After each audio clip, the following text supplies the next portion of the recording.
لو انت مدير شركة وعندك 30 موظف بيشتغلوا تحت ايدك، وكل واحد فيهم عنده وظيفة محددة بيعملها عشان الشركة تمشي، لكن فجأة قررت تسيب الموظفين دول يشتغلوا من غير مهام واضحة، ايه اللي ممكن يحصل؟ طبعا هتقولي الفوضى هتعم والشغل هيتلخبط، وهكتشف ان في موارد ضاعت من غير ما اعرف راحت فين. طب اقولك على المفاجأة، انت فعلا عندك شركة وعندك موظفين انت المدير بتاعهم. والله زي ما بقولك كده، شركتك هي بيتك وموظفينك هم دخلك الشهري. والمفاجأة الأكبر إنك بتعمل نفس الغلط اللي قلتلي عليه، بتسيب موظفينك يسرحوا من غير ما تديرهم، يعني فلوسك.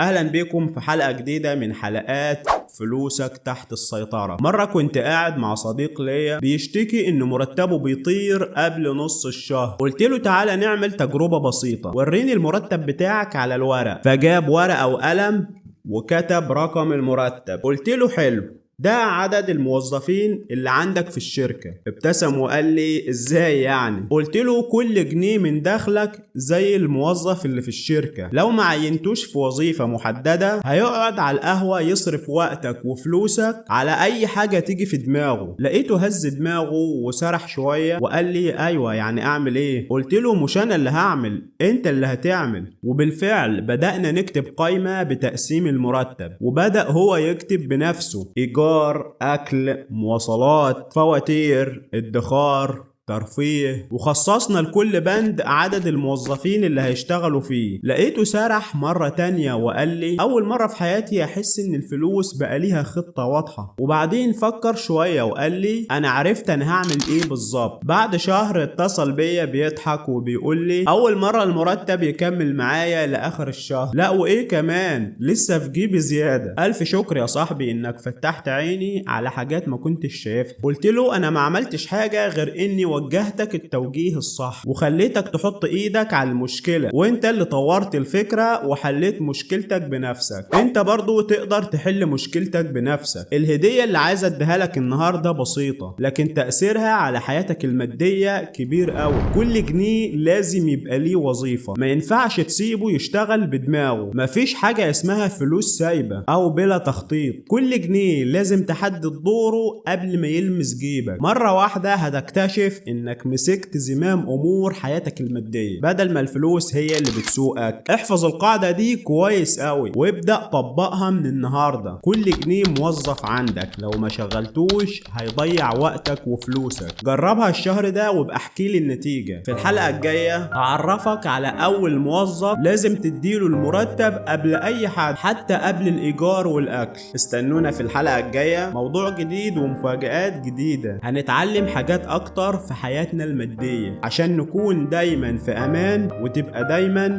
فلوسك تحت السيطرة.